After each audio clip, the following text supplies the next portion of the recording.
ಜೀವನ್ಮುಕ್ತ ಮಹಾತ್ಮರನ್ನು ಸ್ಮರಿಸುತ್ತಾ ಎಲ್ಲ ಸಹೋದರ ಸಹೋದರಿಯರಿಗೆ ವಂದನೆಗಳು. ಇವತ್ತಿನ ವ್ಯಾಸಂಗದ ಕಾರ್ಯಕ್ರಮವನ್ನು ಪ್ರಾರಂಭ ಮಾಡೋಣ. ನಾವು ಈ ಹಿಂದೆ ಧ್ಯಾನದ ಬಗ್ಗೆ ಸಾಕಷ್ಟು ವಿಷಯಗಳನ್ನು ತಿಳ್ಕೊಂಡ್ವಿ. ಯಾವ್ಯಾವ ರೀತಿ ಧ್ಯಾನ ಮಾಡೋದು ಅಂತ ಹೇಳಿ ಎಲ್ಲ. ಧ್ಯಾನ ಅನ್ನೋದೇನು ಅಂದರೆ ಅದೊಂದು ಪ್ರಜ್ಞೆಯ ಪ್ರಯಾಣ. ನಮ್ಮ ಪ್ರಜ್ಞೆ ವಿವಿಧ ಹಂತಗಳಲ್ಲಿ ಮುಂದಕ್ಕೆ ಅಂದರೆ ಮುಂದೆ ಮೇಲೆ ಎಲ್ಲ ಒಂದೇ, ಆದರೆ ಅದರ ಪ್ರಯಾಣ ನಡೀತಾ ಇರುತ್ತೆ. ಹಾಗೆ ಸೂಕ್ಷ್ಮತೆಗೆ ಅದು ಹೋಗ್ತಾ ಇರುತ್ತೆ. ಹಾಗಾಗಿ ಧ್ಯಾನ ಅನ್ನುವುದು ಪ್ರಜ್ಞೆಯ ಪ್ರಯಾಣ. ಅದನ್ನು ನಾವು ಅರ್ಥ ಮಾಡ್ಕೋಬೇಕು. ಪ್ರತಿದಿನ ಒಂದು ಗೊತ್ತಾದ ವೇಳೆಯಲ್ಲಿ ಒಂದು ಸ್ಥಳದಲ್ಲಿ ಕೂತ್ಕೊಂಡು ಮಾಡುವಂತಹ ಧ್ಯಾನದ ಕ್ರಿಯೆ ಇದೆಯಲ್ಲ, ಅದು ಮಾತ್ರ ಧ್ಯಾನ ಅಲ್ಲ. ಅಂದರೆ ಅದು ಧ್ಯಾನವೇ, ಆದರೆ ಬರೀ ಅಷ್ಟೇ ಧ್ಯಾನ ಅಂತ ಹೇಳಿ ನಾವು ಭಾವಿಸ್ಬೇಕಾಗಿಲ್ಲ. ಬರೀ ಅಷ್ಟೇ ಧ್ಯಾನ ಅಲ್ಲ, ಅದು ಧ್ಯಾನವೇ. ಆದರೆ ಬರೀ ಅಷ್ಟೇ ಧ್ಯಾನ ಆಗಲ್ಲ. ಅದು ಕೇವಲ ಕೆಲವು ಗಂಟೆಗಳಿಗೆ, ಕೆಲವು ನಿಮಿಷಗಳಿಗೆ ಸೀಮಿತವಾದ್ದು ಮಾತ್ರ ಆಗಿರುತ್ತೆ. ಅಂದರೆ ಧ್ಯಾನ ಯಾವಾಗಲೂ ಕೂಡ ಸಮಗ್ರವಾದದ್ದಾಗಿರಬೇಕು. ಎಲ್ಲವನ್ನು ಒಳಗೊಂಡಂತಹ ಸಮಗ್ರತೆ ಧ್ಯಾನ ಆಗಿರಬೇಕಾಗತ್ತೆ. ಈ ಹಿಂದೆ ನಾವು ಇದೇ ಒಂದು ವೇದಿಕೆಯಲ್ಲಿ ಧ್ಯಾನಗಳ ಬಗ್ಗೆ ಅನೇಕ ವಿವಿಧ ಪ್ರಕಾರಗಳ ಧ್ಯಾನಗಳು ಅಂತ ಹೇಳಿ ಸಾಕಷ್ಟು ಧ್ಯಾನಗಳ ಬಗ್ಗೆ ತಿಳ್ಕೊಂಡ್ವಿ. ಅಂದರೆ ರಾಜಯೋಗ ಇರ್ಬೋದು, ವಿಪಶ್ಯನ ಇರ್ಬೋದು, ಟಿಬೆಟನ್ ಧ್ಯಾನ ಇರ್ಬೋದು, ಕೃಷ್ಣಮೂರ್ತಿಯವರ ಧ್ಯಾನದ ಬಗ್ಗೆ ಏನು ಹೇಳಿದ್ದಾರೆ ಅನ್ನೋದಿರ್ಬೋದು. ಹಾಗೆ ಹಲವು ಧ್ಯಾನದ ಪ್ರಕಾರಗಳ ಬಗ್ಗೆ ನಾವು ತಿಳ್ಕೊಂಡಿದ್ದೀವಿ. ಅದು ತಿಳ್ಕೊಳ್ಳೋದ್ರ ಜೊತೆಗೆ ನಾವೇನು ಮಾಡಿದ್ವಿ ಅಂತ ಹೇಳಿದ್ರೆ, ಮನಸ್ಸನ್ನು ಅರ್ಥ ಮಾಡ್ಕೊಳ್ಳೋದು ಹೇಗೆ ಅನ್ನೋದನ್ನು ತಿಳ್ಕೊಂಡ್ವಿ. ಆಮೇಲೆ ಮನಸ್ಸನ್ನು ಖಾಲಿ ಮಾಡೋದು ಹೇಗೆ ಅನ್ನೋದು ತಿಳ್ಕೊಂಡ್ವಿ. ಮನಸ್ಸನ್ನು ಅರ್ಥ ಮಾಡ್ಕೊಳ್ಳೋದು ಅಂತಂದರೆ ಅದನ್ನು ಗಮನಿಸೋದು, ಏನೇನಿದೆ ಅದರಲ್ಲಿ, ಏನು ಕಂಟೆಂಟ್ ಇದೆ ಅನ್ನೋದನ್ನು ಅರ್ಥ ಮಾಡ್ಕೊಳ್ಳೋದು. ಅಂದರೆ ರಾಗಭಾವಗಳೇನಿದೆಯಾ, ಅದು ಸೇರಿದೆಯಾ, ಆಲೋಚನೆಗಳೇನಿದೆ, ನೆನಪುಗಳೇನಿದೆ, ಇವೆಲ್ಲ ಹೇಗೆ ನಮ್ಮನ್ನು ಆಟ ಆಡಿಸುತ್ತೆ ಅದನ್ನು ತಿಳ್ಕೊಂಡ್ವಿ. ನಂತರ ಅದನ್ನು ಖಾಲಿ ಮಾಡೋದು ಹೇಗೆ, ಲೆಟ್ ಗೋ ಮಾಡ್ತಾ, ಅಂದರೆ ಎಲ್ಲವನ್ನು ಹೊರ ಹೋಗಲು ಬಿಡ್ತಾ ಧ್ಯಾನ ಕಾಲದಲ್ಲಿ ಎಲ್ಲವನ್ನು ಖಾಲಿ ಮಾಡ್ತಾ ಹೋಗುವಂತಹ ಕ್ರಿಯೆ. ಇದೆಲ್ಲ ಆದಾಗ ಏನಾಗುತ್ತೆ ಅಂದರೆ ಸಮಗ್ರ ಧ್ಯಾನ ಅಂದರೆ ಏನು ಅನ್ನೋದ್ರ ಬಗ್ಗೆ ಅರ್ಥ ಆಗೋದಕ್ಕೆ ಪ್ರಾರಂಭ ಆಗುತ್ತೆ. ಇವತ್ತು ನಾವು ಈ ಎಲ್ಲ ವಿಷಯಗಳನ್ನು ತಿಳ್ಕೊಂಡಿರೋದ್ರಿಂದ ಸಮಗ್ರ ಧ್ಯಾನದ ಬಗ್ಗೆ ಅರ್ಥ ಮಾಡಿಕೊಳ್ಳುವಂತಹ ಒಂದು ಪ್ರಯತ್ನವನ್ನು ಮಾಡೋಣ. ಸಮಗ್ರ ಅಂದರೆ ಏನು? ಸಮಗ್ರ ಅಂದರೆ ಒಟ್ಟಾರೆ ಆಗಿರುವಂತಹದ್ದು, ಎಲ್ಲವನ್ನು ಒಳಗೊಂಡಿರುವಂತಹದ್ದು. ಅಂದರೆ ಈ ಅರ್ಥ ಎಲ್ಲವನ್ನು ಒಳಗೊಂಡಿದೆ ಅಂದರೆ ಏನೇನನ್ನು ಒಳಗೊಂಡಿದೆ? ಎಲ್ಲವೂ ಅಂದರೆ ನಮ್ಮ ಸ್ಥೂಲ ಶರೀರ, ಪ್ರಾಣಮಯ ಕೋಶ, ಕಾಮಶರೀರ, ಮನೋಮಯ ಕೋಶ, ಹೀಗೆ ಮುಂದಿನ ಎಲ್ಲ ಸೂಕ್ಷ್ಮ ದೇಹಗಳನ್ನು ಒಳಗೊಂಡಂತಹದ್ದನ್ನು ನಾವು ಸಮಗ್ರ ಮಾನವ ಜೀವಿ ಅಂತ ಕರೆಯೋದು. ಮಾನವ ಅಂದರೆ ಬರೀ ನಮ್ಮ ಸ್ಥೂಲ ಶರೀರ ಮಾತ್ರವೇ ಅಲ್ಲ. ಇದು ನಮಗೆಲ್ಲ ಚೆನ್ನಾಗಿ ಗೊತ್ತಿರೋ ಅಂತಹದ್ದು. ಬರೀ ಸ್ಥೂಲವೇ ಅಲ್ಲ, ಬರೀ ಪ್ರಾಣವೇ ಅಲ್ಲ, ಎಲ್ಲ ಸೂಕ್ಷ್ಮ ಶರೀರಗಳು ಸೇರಿ ಮಾನವ ಆಗಿರುವಂತಹದ್ದು. ಹಾಗಾಗಿ ಸಮಗ್ರ ಅಂದಾಗ ಈ ಎಲ್ಲವೂ ಕೂಡ ಒಳಗೊಳ್ಳುತ್ತೆ. ಎಲ್ಲವನ್ನು ಒಳಗೊಂಡಂತಹ ಧ್ಯಾನ ಅಂತ ಹೇಳಿ ನಾವು ಅರ್ಥ ಮಾಡ್ಕೊಳ್ಬೇಕು. ಎಲ್ಲವನ್ನು ಒಳಗೊಂಡಿರೋದು ಹೇಗೆ ಅಂತ ಹೇಳಿದ್ರೆ, ಈಗ ನಮ್ಮ ಶರೀರದ ಎಲ್ಲ ಅಣುಗಳನ್ನು ತೆಗೆದುಕೊಂಡ್ರೆ ತಲೆಯಿಂದ ಕಾಲ್ವರೆಗೂ ಎಲ್ಲ ಎಷ್ಟೆಷ್ಟು ಅಂಗಾಂಗಗಳಿದೆಯೋ ಎಲ್ಲವೂ ಕೂಡ ಅದರ ಕೆಲಸವನ್ನು ಅದು ಮಾಡ್ತಾ ಒಟ್ಟಾರೆ ದೇಹದ ಒಂದು ಗಮನವನ್ನು, ಒಂದು ಆರೋಗ್ಯವನ್ನು, ಅದರ ಏಳಿಗೆಯನ್ನು ಕಾಪಾಡ್ತಾ ಹೋಗುತ್ತೆ. ಅದು ಸಮಗ್ರತೆ. ಹಾಗಾಗಿ ಇವಾಗ ಅಷ್ಟೆಲ್ಲ ಯಾಕೆ ನಮ್ಮ ಒಂದು ಇವು ಉದಾಹರಣೆ ತಗೋಬೇಕು ಅಂತಂದರೆ ಸಮಗ್ರತೆಯಲ್ಲಿ ತುಂಬ ಗೆಲುವು ಜಾಸ್ತಿ ಸಿಗತ್ತೆ. ಈಗ ನಾವು ಇಲ್ಲಿ ಇಷ್ಟೊಂದು ಜನ ಸೇರಿಕೊಂಡಿದ್ದೀವಿ, ಎಲ್ಲರೂ ಒಂದೇ ರೀತಿಯಾಗಿ ಆಲೋಚನೆ ಮಾಡ್ತಾ ಒಂದೇ ವಿಷಯದ ಬಗ್ಗೆ ಥಾಟ್ ಪವರನ್ನು ಕಳಿಸಿದ್ದೇ ಆದರೆ ಎಷ್ಟೆಲ್ಲ ಒಂದು ಪ್ರಗತಿ ಆಗಲಿಕ್ಕೆ ಸಾಧ್ಯ ಇದೆ ಪ್ರಪಂಚದ ಮಾನಸಿಕ ಸ್ತರದಲ್ಲಿ ಅನ್ನೋದು ನಮಗೆ ಗೊತ್ತು.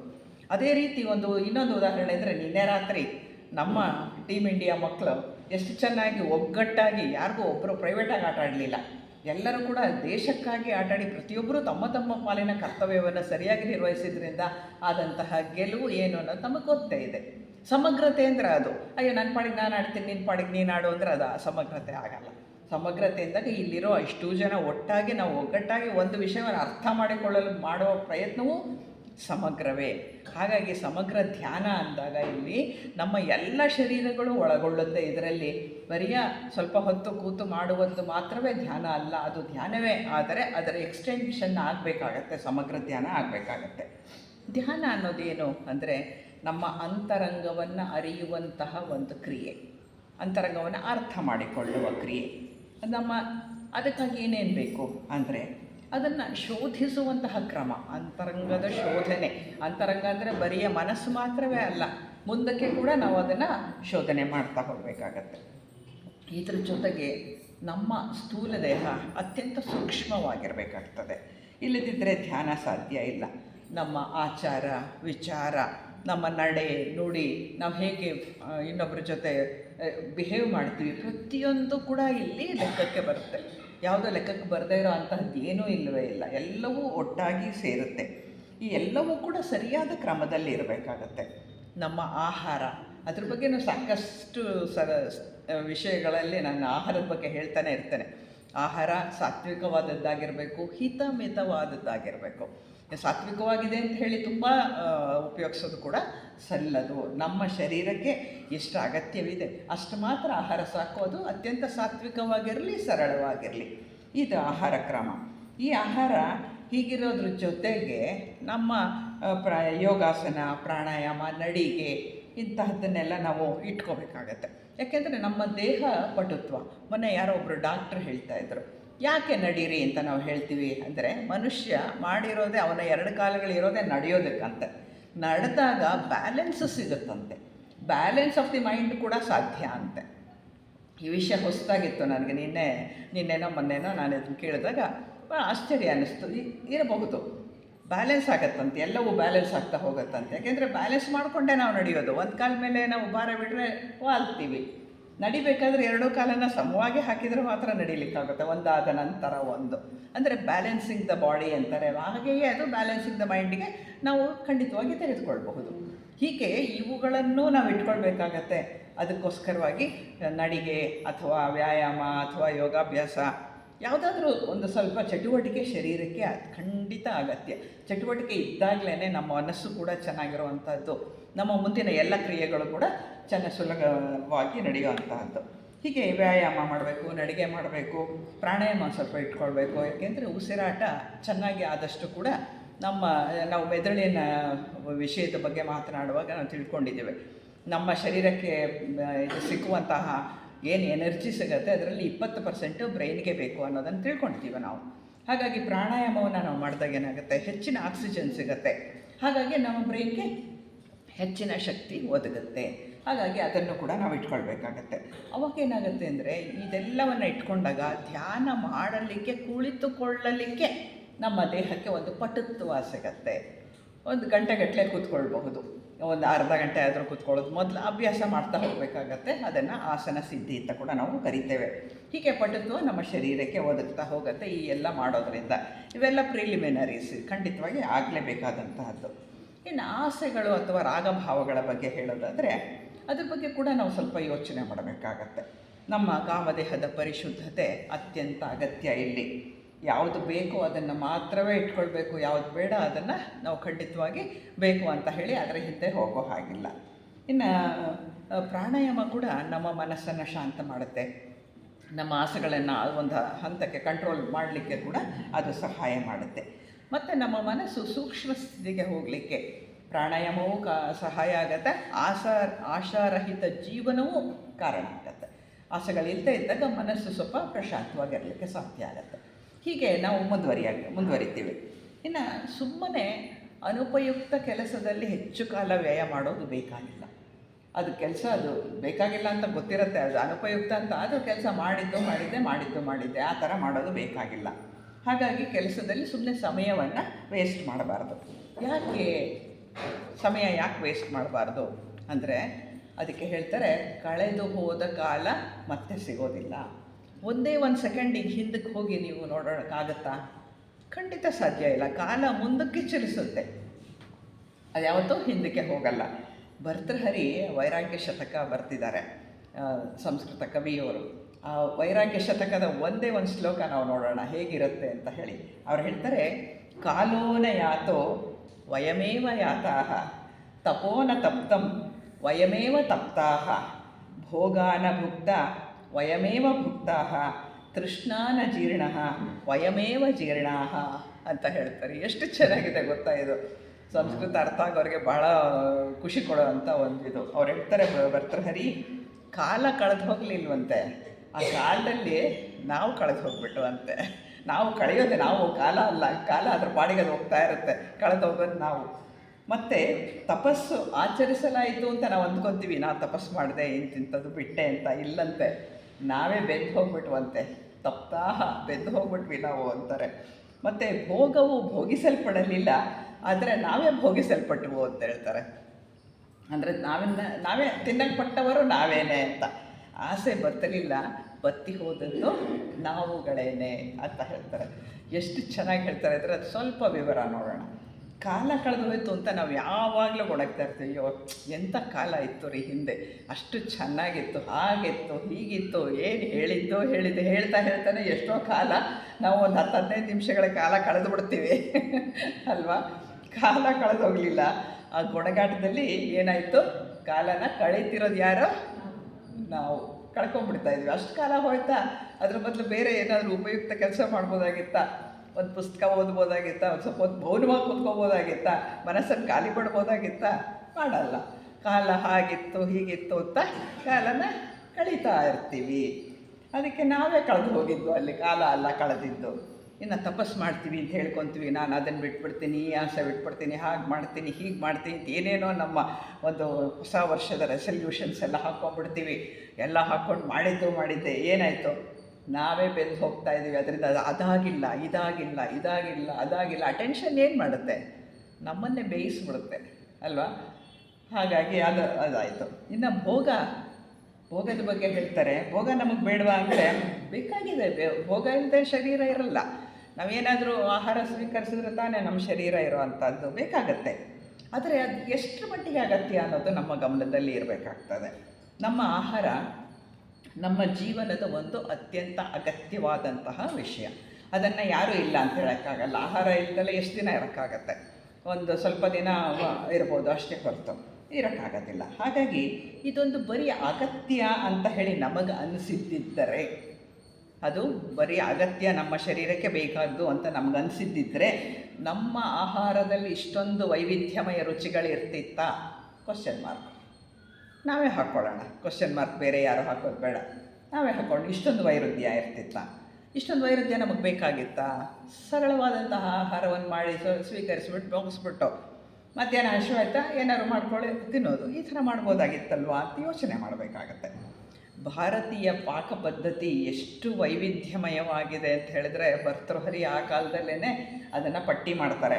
ಅವ್ರು ಹೇಳ್ತಾರೆ, ಭಕ್ಷ್ಯ, ಭೋಜ್ಯ, ಲೇಹ್ಯ, ಚೋಷ್ಯ, ಪಾನೀಯ ಅಂತ ಹೇಳಿ ಈ ಎಲ್ಲ ವರ್ಗಗಳು ನಮ್ಮ ಆಹಾರದ ಕ್ರಮಗಳು ಅಂತ ಹೇಳ್ತಾರೆ. ಇದರಲ್ಲಿ ಏನಿದೆ, ಅದರಲ್ಲಿ ಆಹಾರದಲ್ಲಿ ಷಡ್ರಸಗಳು ತುಂಬಿದೆ.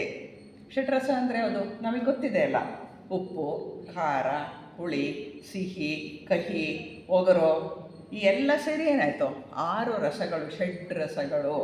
ಇವಿಲ್ಲದೆ ನಾವು ಆಹಾರ ಊಟ ಮಾಡ್ತೀವ? ಎಷ್ಟೊಂದು ಜನಕ್ಕೆ ಕಹಿ ಕೂಡ ನಮಗೆ ಬೇಕೇ ಬೇಕಾಗತ್ತಲ್ವ.